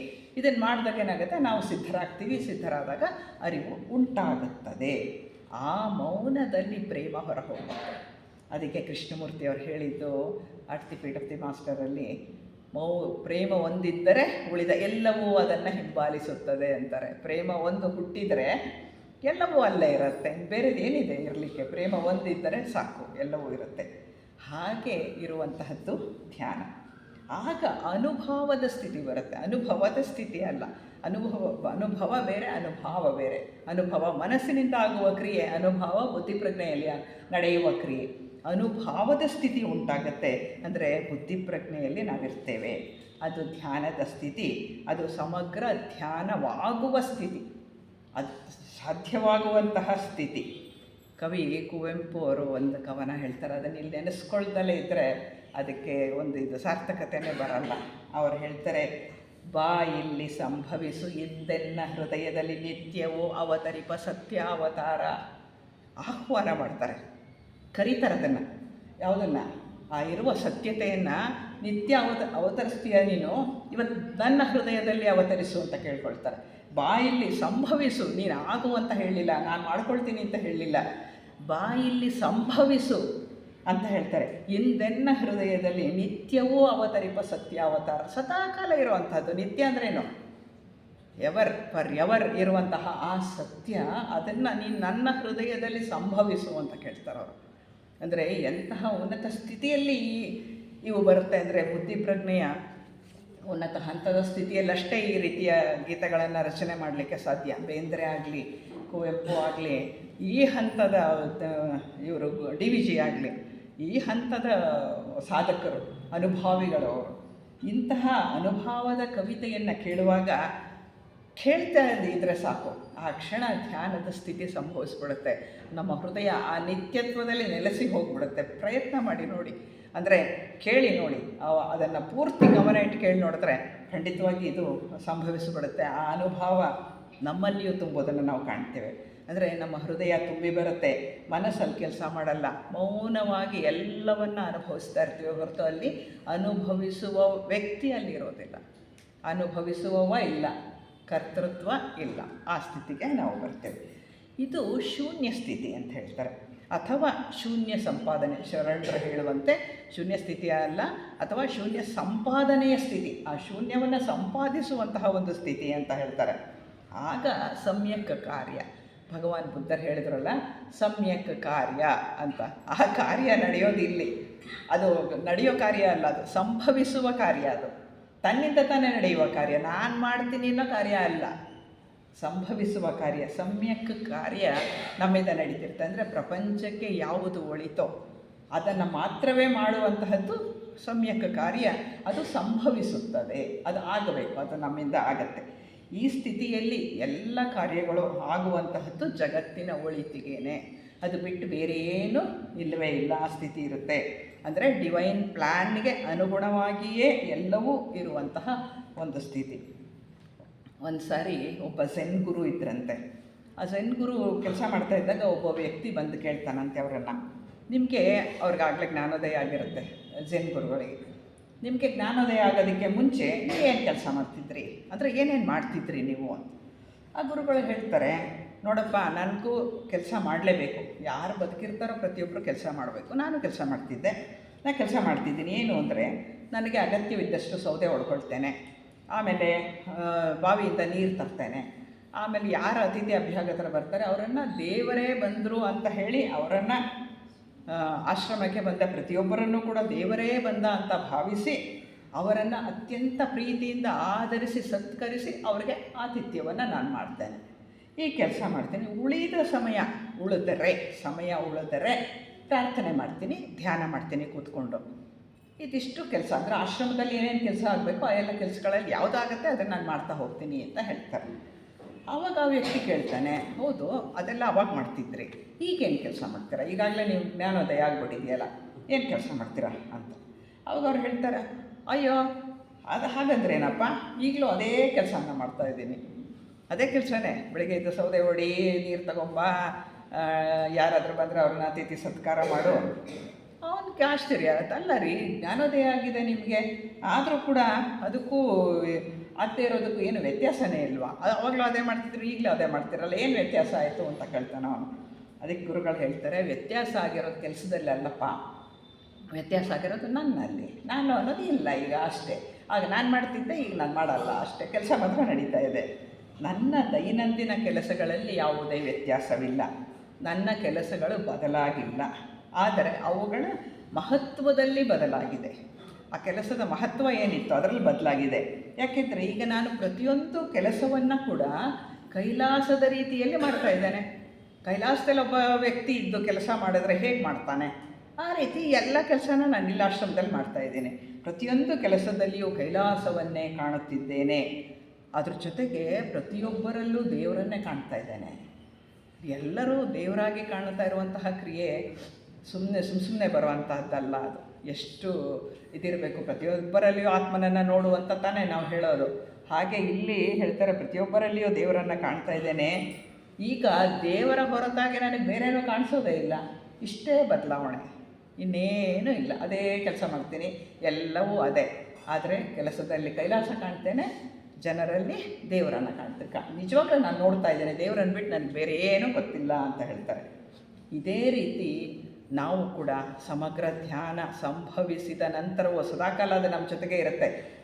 ನಂತರ ಕೂಡ ಸ್ಥಿತಪ್ರಜ್ಞದ ಭಾವನೆಯಲ್ಲಿಯೇ ಉಳಿಯಬೇಕಾಗುತ್ತೆ. ಅಂದರೆ ಅದು ಹಾಗೆಯೇ ಮುಂದುವರಿಬೇಕಾಗತ್ತೆ, ಆ ರೀತಿ ಇರಬೇಕಾಗತ್ತೆ. ನಮ್ಮ ಸಾಧನೆಯ ಮೆಟ್ಟಿಲುಗಳಿಗೆ, ಈ ಗೆಲುವಿಗೆ ಕಾರಣವಾದ ಮೆಟ್ಟಿಲುಗಳನ್ನು ಪರಿಪೂರ್ಣವಾಗಿ ನೋಡೋದನ್ನು ಕಲ್ತ್ಕೋಬೇಕಾಗತ್ತೆ. ಒರಟತನ ಇಂತಹದ್ದು ಯಾವುದಕ್ಕೂ ಇಲ್ಲಿ ಯಾವುದರಲ್ಲೂ ಜಾಗನೇ ಇಲ್ಲ. ಎಲ್ಲವೂ ಹೋಗಿ ಅತ್ಯಂತ ಸಮತೋಲನದಿಂದ ನಡೆದುಕೊಳ್ಳೋದು ನಮ್ಮಲ್ಲಿ ಸಾಧ್ಯವಾಗುತ್ತೆ. ಅಂದರೆ ಎಲ್ಲವೂ ಕೂಡ ಅದನ್ನೇ ಭಗವಾನ್ ಬುದ್ಧರು ಹೇಳಿದ್ದು ಸುವರ್ಣ ಮಧ್ಯಮ ಮಾರ್ಗ ಅಂತ. ಸಮತೋಲನ ಜೀವನ ಯಾವಾಗತ್ತೆ? ಎಲ್ಲವನ್ನ ಈ ರೀತಿ ಸಮಗ್ರ ಧ್ಯಾನದಲ್ಲಿ ನೋಡಿದಾಗ ಆಗುವ ಕ್ರಿಯೆ ಇದು. ಆಗ ಸುವರ್ಣ ಮಧ್ಯಮ ಮಾರ್ಗದಲ್ಲಿಯೇ ನಡೀತಾ ಇರ್ತವೆ. ಇತ್ಲಗೂ ವಾಲಲ್ಲ, ಅತ್ಲಗೂ ವಾಲಲ್ಲ, ಎತ್ಲಗೂ ಇಲ್ಲ. ಒಂದೇ ಗುರಿ, ಒಂದೇ ಇದು, ಆತ್ಮ ಮಾತ್ರ, ಆತ್ಮ ಸಾಕ್ಷಾತ್ಕಾರ ಮಾತ್ರ. ಇಷ್ಟು ಸಾಧಿಸಿದ ನಂತರವೂ ಶ್ರದ್ಧೆ, ದಕ್ಷತೆ, ಜಾಗರೂಕತೆ ಎಷ್ಟಿರುತ್ತೆ ಅಂದರೆ ಅತ್ಯಂತ ಸಮರ್ಪಣಾಭಾವದಲ್ಲಿ ಕೆಲಸವನ್ನು ಮಾಡ್ತಾ ಹೋಗ್ತೀವಿ. ಆಗ ಮಾತ್ರ ಮುನ್ನಡೆ ಸಾಧ್ಯ ಆಗುತ್ತೆ. ಇನ್ನೂ ಕೆಲವು ಮೆಟ್ಟಿಲುಗಳಿರಬಹುದು. ಇದಾದ ನಂತರವೂ, ಸಮಗ್ರ ಧ್ಯಾನ ಸಂಭವಿಸಿದ ನಂತರವೂ ಅನೇಕ ಮೆಟ್ಟಿಲಿರಬಹುದು. ಅವು ಕೂಡ ತನ್ನಿಂದ ತಾನೇ ಆಗ್ತಾ ಹೋಗುತ್ತೆ. ಇಷ್ಟ ಆದಮೇಲೆ ಅದು ಮುಂದೆದ್ದು ನಡೆದು ಹೋಗುತ್ತೆ. ಹಾಗೆ ಉನ್ನತ ಹಂತದಿಂದ ಮೇಲೆ ಇರೋದಕ್ಕೆ ಸಾಧ್ಯವಾಗುತ್ತೆ. ನಂತರ ಏನು ಸಂಭವಿಸುತ್ತೆ ಅಂದರೆ ಮಾನವತೆಯ ಗುರಿಯಾದಂತಹ ಮಾನವಾತೀತ ಗುರಿ ನಮಗೆ ಸಾಧ್ಯವಾಗತ್ತೆ. ಮುಕ್ತರಾಗ್ತೇವೆ, ಸರ್ವತಂತ್ರ ಸ್ವತಂತ್ರರಾಗ್ತೇವೆ. ಇದು ಸಂಪೂರ್ಣ ಸಮಗ್ರ ಧ್ಯಾನದ ಒಂದು ಸ್ಥಿತಿ. ಈ ಸ್ಥಿತಿಗೆ ಹೋಗಬೇಕಪ್ಪ, ಎಲ್ಲರೂ ಹೋಗಲೇಬೇಕು. ಅಂದರೆ ಏನು ಮಾಡಬೇಕು? ಪ್ರಾಕ್ಟಿಕಲ್ಲಾಗಿ ಏನು ಮಾಡಬೇಕು? ನಮ್ಮನ್ನು ನಾವು ಗಮನಿಸೋದನ್ನು ಕಲ್ತ್ಕೊಳ್ಬೇಕು. ನನ್ನ ಮನಸ್ಸು ಏನು ಮಾಡ್ತಿದ್ದೆ, ಆಸೆಗಳೇನು ಮಾಡ್ತಿದ್ದೆ, ಇದೇನು ಮಾಡ್ತಿದ್ದೆ, ಎಲ್ಲವನ್ನು ಗಮನಿಸೋದು ಪ್ರಾರಂಭ ಮಾಡಬೇಕು. ರಮಣ ಮಹರ್ಷಿಗಳು ಹೇಳಿದಾರಲ್ವ, ನೀನು ಯಾರು ಅಂತ ಹೇಳಿ ಯೋಚನೆ ಮಾಡು. ನೀನು ಕೇಳ್ಕೊ, ನಿನ್ನನ್ನೇ ನೀನು ಕೇಳ್ತಾ ಹೋಗು, ನೀನು ಅಲ್ಲದನ್ನು ಬಿಡ್ತಾ ಹೋಗು ಅಂತ. ಅದೇ ರೀತಿ ಪ್ರತಿಯೊಬ್ಬರೂ ಪ್ರಶ್ನೆ ಹಾಕ್ಕೊಳ್ತಾ ಹೋಗಬೇಕಾಗತ್ತೆ. ಮುಂದೆ ಸಾರಿ ನಾನು ದೇಹನೇ ಅಲ್ಲ, ಉಸಿರೇ ಅಲ್ಲ, ಮನಸ್ಸೇ ಅಲ್ಲ, ಆಸೆಗಳೇ ಅಲ್ಲ ಅಲ್ಲ ಅಲ್ಲ ಅಂತ ಹೋದಾಗ ಕೊನೆಯಲ್ಲಿ ಒಂದು ಉಳಿಯುತ್ತೆ. ಯಾವುದು? ಮೌನ. ನಾನು ಅನ್ನೋದು ಇರಲ್ಲ, ಅಲ್ಲಿ ಹೊರಟು ಹೋಗಿರುತ್ತೆ. ಕೊನೆಯಲ್ಲಿ ಉಳಿಯುವುದು ಮೌನ ಮಾತ್ರ. ಆ ಮೌನದಲ್ಲಿಯೇ ಮುಂದೆ ಸಾಗಬೇಕಾಗತ್ತೆ. ಆ ಮೌನದಲ್ಲೇ ಮುಂದೆ ಸಾಗಿದಾಗ ಸಚ್ಚಿದಾನಂದ ಸ್ವರೂಪವನ್ನು ತಲುಪ್ತೇವೆ. ಸಚ್ಚಿದಾನಂದ ಸ್ವಭಾವವೇ ನಮ್ಮದಾಗತ್ತೆ. ಸಚ್ಚಿದಾನಂದದ ಗುರಿಯಲ್ಲಿಯೇ ನಾವಿರ್ತೇವೆ. ಎಂತಹ ಸಮಸ್ಯೆ ಎದುರಾದರೂ ಕೂಡ ನಮ್ಮ ಅಂತರ್ವಾಣಿಗೆ ಕಿವಿ ಕೊಟ್ಟಾಗ ಅದರ ಬಗ್ಗೆ ಅಲ್ಲಿ ನಮಗೆ ಅದಕ್ಕೆ ಸಮಸ್ಯೆಗಳಿಗೆ ಬಗೆಹರಿಸೋದಕ್ಕೆ ಸಾಧ್ಯ ಆಗುತ್ತೆ. ಅದಕ್ಕಾಗಿ ಆತ್ಮವಿಚಾರಕ್ಕೆ ಉತ್ತರ ಎಲ್ಲಿ ಸಿಗತ್ತೆ? ಧ್ಯಾನದಲ್ಲಿ ಸಿಗತ್ತೆ. ಆತ್ಮವಿಚಾರವನ್ನು ಮಾಡೋದು ಹೇಗೆ? ಗಟ್ಟಿಯಾಗಲ್ಲ, ನಮ್ಮ ಒಳಗೆ ಮಾಡಿಕೊಳ್ಳುವಂಥದ್ದು. ನನ್ನ ಒಳಗೆ ನಾನು ಆತ್ಮವಿಚಾರವನ್ನು ಮಾಡಬೇಕಾಗತ್ತೆ. ಹೇಗೆ? ನಾನು ಯಾರು? ಕೊನೆಯಲ್ಲಿ ಉಳಿಯೋದು ಮೌನ ಮಾತ್ರ. ಆ ಮೌನದಲ್ಲಿ ಮುಂದಿನ ಹಂತಗಳು ಕಾಣಿಸ್ತಾ ಹೋಗುತ್ತೆ. ಹಾಗಾಗಿ ಬೇರೆ ಎಲ್ಲೂ ಕೂಡ ಆತ್ಮವಿಚಾರಕ್ಕೆ ಉತ್ತರ ಸಿಗೋದಿಲ್ಲ. ಆತ್ಮವಿಚಾರಕ್ಕೆ ಉತ್ತರ ಧ್ಯಾನದಲ್ಲಿ ಮಾತ್ರವೇ, ನಮ್ಮ ಅಂತರಂಗದಲ್ಲಿ ಮಾತ್ರವೇ, ನಮ್ಮ ಒಳಗೆ ಮಾತ್ರವೇ ಸಿಗುವಂತಹದ್ದು. ಭಗವಾನ್ ಬುದ್ಧರು ಉಸಿರನ್ನು ಗಮನಿಸೋದ್ರಿಂದ ಪ್ರಾರಂಭ ಮಾಡುವಂತ ಹೇಳ್ತಾರೆ. ಅದರಿಂದ ಉಸಿರನ್ನು ಪ್ರಾರಂಭ ಮಾಡ್ತಾ ಕೂತು ಒಳಗೆ ಹೋದಾಗ ಏನಾಗುತ್ತೆ, ಆಮೇಲೆ ಅಲ್ಲಿ ಹರಿದಾಡುತ್ತೆ, ಮತ್ತು ಉಸಿರು ಒಳಗೆ ಹೋಗುತ್ತೆ. ತಣ್ಣಗಿನ ಉಸಿರು ಒಳಗೆ ಹರಿದಾಡುತ್ತೆ, ಈಚೆ ಬರುತ್ತೆ. ಬಂದಾಗ ಅದು ಬಿಸಿಯಾಗಿರುತ್ತೆ. ಫಸ್ಟ್ ಇದನ್ನು ಗಮನಿಸು ಅಂತ ಹೇಳಿದ್ರು. ಆನಂತರ ದೇಹವನ್ನು ಗಮನಿಸೋದಕ್ಕೆ ಹೇಳಿದ್ರು. ಅದನ್ನು ಕಾಯಾನುಪಶ್ಯನ ಅಂತ ಹೇಳ್ತೀವಿ. ಕಾಯಾನುಪಶ್ಯನ ಆದ ನಂತರ ನಮಗೆ ಖಚಿತ ಆಗುತ್ತೆ ಈ ಶರೀರ ನಾನಲ್ಲ, ಉಸಿರಾಟ ನಾನಲ್ಲ ಅಂತ. ಆಮೇಲೆ ಏನಾಗುತ್ತೆ, ನಾವು ಗಮನಿಸಬೇಕಾದ್ರೆ ಎಮೋಷನ್ಸ್ ಅಥವಾ ರಾಗಭಾವಗಳು. ಆ ರಾಗಭಾವಗಳನ್ನು ನೋಡ್ತಾ ನಮಗೆ ಗೊತ್ತಾಗುತ್ತೆ ಅವು ಖಂಡಿತ ಬದಲಾಗ್ತಾ ಇರುತ್ತೆ. ಅದು ಒಂದು ಕ್ಷಣ ಇದ್ದದ್ದು ಇನ್ನೊಂದು ಕ್ಷಣ ಇರೋದಿಲ್ಲ. ಬದಲಾಗುವುದು ಯಾವುದು ಶಾಶ್ವತವಲ್ಲ. ಅದರಿಂದ ಅದನ್ನು ಕೂಡ ನಾವಲ್ಲ ಅಂತ ಬಿಡ್ತೀವಿ. ನಂತರ ವೇದನಾನುಪಶ್ಯನ, ನಮ್ಮ ಒಳಗಿರುವ ಎಲ್ಲ ರಾಗಭಾವಗಳನ್ನು ಇಲ್ಲದಂತೆ ಮಾಡ್ಕೊಂಡಾಗ ಏನಾಗುತ್ತೆ, ಎಲ್ಲವೂ ಬದಲಾಗುತ್ತೆ ಅಂದಾಗ ಮುಂದೆ ಚಿತ್ತಾನುಪಶ್ಯನಕ್ಕೆ ಹೋಗ್ತೇವೆ. ಅಂದರೆ ಮನಸ್ಸನ್ನು ಗಮನಿಸುವ, ಆಲೋಚನೆಗಳನ್ನು ಗಮನಿಸುವ ಕ್ರಿಯೆ. ಆಲೋಚನೆಗಳು ಎಲ್ಲಿಂದ ಹುಟ್ಟುತ್ತೆ ಅನ್ನೋದರ ಒಂದು ಪರೀಕ್ಷೆಯನ್ನು ಮಾಡ್ತಾ ಏನಾಗುತ್ತೆ, ಆಲೋಚನೆಯ ಮೂಲವನ್ನು ನೋಡ್ತೇವೆ. ಅದು ನಮ್ಮ ಅನುಭವಗಳ ಸ್ಥಿತಿ. ಎಲ್ಲವನ್ನು ಹೊರಹೋಗಲು ಬಿಡ್ತಾ ಹೋಗ್ತೇವೆ. ಎಲ್ಲವನ್ನು ಹೊರಹೋಗಲು ಬಿಟ್ಟಾಗ ಆ ಎಲ್ಲ ಆಲೋಚನೆಗಳು ಹೊರಟು ಹೋಗಿ ಪೂರ್ಣ ಗಮನ ಕೊಡೋದ್ರಿಂದ ಏನಾಗುತ್ತೆ, ಎಲ್ಲವನ್ನು ಕಂಡುಹಿಡಿಯೋದಕ್ಕೆ ಸಾಧ್ಯವಾಗುತ್ತೆ. ನಂತರ ಬರುವುದು ಧಮ್ಮಾನುಪಶ್ಯನ. ಧಮ್ಮಾನುಪಶ್ಯನದಲ್ಲಿ ಏನಾಗುತ್ತೆ ಅಂದರೆ, ವ್ಯಕ್ತಿಯ ಮನಸ್ಸು, ಅವನ ಒಳಗಿನ ಸಂಸ್ಕಾರಗಳು, ಎಲ್ಲ ವಾಸನೆಗಳು ಎಲ್ಲವೂ ಕೂಡ ಆಚೆ ಕಡೆ ಹೊರಟು ಹೋಗುತ್ತೆ. ಕಾರಣ ಶರೀರ ಸಂಪೂರ್ಣ ಖಾಲಿಯಾಗುತ್ತೆ. ಆ ಸ್ಥಿತಿ ಧಮ್ಮಾನುಪಶ್ಯನದಲ್ಲಿ ಆಗುವಂತಹದ್ದು. ಮೊದಲು ಹೇಳಿಕೊಡುವಂಥ ಕಾಯಾನುಪಶ್ಯನ, ಮೊದಲು ಆನಾಪಾನಸತಿ, ನಂತರ ಕಾಯಾನುಪಶ್ಯನ, ವೇದನಾನುಪಶ್ಯನ, ಚಿತ್ತಾನುಪಶ್ಯನ, ಕೊನೆಯಲ್ಲಿ ಧಮ್ಮಾನುಪಶ್ಯನ. ಅದಾದಾಗ ಏನಾಗುತ್ತೆ, ಎಲ್ಲ ಬಂಧನಗಳು ಕಳಚ್ಕೊಳ್ಳುತ್ತೆ. ಎಲ್ಲ ಕಳಚ್ಕೊಂಡು ಮೌನವಾಗಿ ಧ್ಯಾನಸ್ಥರಾಗಕ್ಕೆ ಸಾಧ್ಯ ಆಗುತ್ತೆ. ಏನೇ ಕೆಲಸ ಮಾಡ್ತಾನೇ ಇರ್ತೀರ, ಕೆಲಸವೂ ಅಚ್ಚುಕಟ್ಟಾಗಿಯೇ ನಡೀತಾ ಇರುತ್ತೆ. ಮನಸ್ಸು ಮಾತ್ರ ಮೌನದಲ್ಲಿ ದೇವರಲ್ಲಿ ಒಂದಾಗಿ ಇರುವಂತಹ ಒಂದು ಸ್ಥಿತಿನಲ್ಲಿ ಇರ್ತದೆ. ಅದನ್ನು ಕೃಷ್ಣಮೂರ್ತಿಯವರು ಏನು ಕರೆದ್ರು, ಕಾನ್ಸ್ಟೆಂಟ್ ಅವೇರ್ನೆಸ್ ಅಂದರು. ಸದಾಕಾಲ ಎಚ್ಚೆತ್ತ ಸ್ಥಿತಿಯಲ್ಲಿ ಇರುವಂತಹದ್ದು. ಒಂದು ಕ್ಷಣವೂ ಅರಿವು ಮಾಯ ಆಗದೇ ಇರುವಂತಹ ಸ್ಥಿತಿ ಎಚ್ಚೆತ್ತ ಸ್ಥಿತಿ ಅಂತ ಕರೆದ್ರು. ನಮ್ಮ ಅಂತರಂಗದಲ್ಲಿ ಸಂಪೂರ್ಣ ಸಮಾಧಾನ, ಶಾಂತಿಗಳು ತುಂಬುತ್ತೆ. ಇದು ಸಮಗ್ರ ಧ್ಯಾನದಿಂದ ಆಗುವ ಒಂದು ಪ್ರಕ್ರಿಯೆ, ಅವೇರ್ನೆಸ್ಸಿಂದ ಆಗುವಂತಹ ಒಂದು ಪ್ರಕ್ರಿಯೆ. ಸಂಪೂರ್ಣ ಶಾಂತಿ ಆವರಿಸುತ್ತೆ. ಎಲ್ಲರ ಹಿತ ಮಾತ್ರವೇ ನಮ್ಮ ಗುರಿಯಾಗಿರುತ್ತೆ. ಬೇರೆ ಏನೂ ಇಲ್ಲ, ನನಗೆ ಅಂತ ಏನೂ ಇಲ್ಲ. ಯಾಕೆಂದರೆ ಎಲ್ರಿಗಾಗಿದ್ದು ನನಗಾಗುತ್ತೆ. ಆ ಒಂದು ಹಂತಕ್ಕೆ ನಾವು ಮುಟ್ತೇವೆ. ಅವಾಗೇನಾಗುತ್ತೆ ಅಂದರೆ, ನಾವು ಹೇಳ್ತೀವಲ್ಲ, ಸರ್ವೇ ಜನ ಸುಖಿನೋ ಭವಂತು.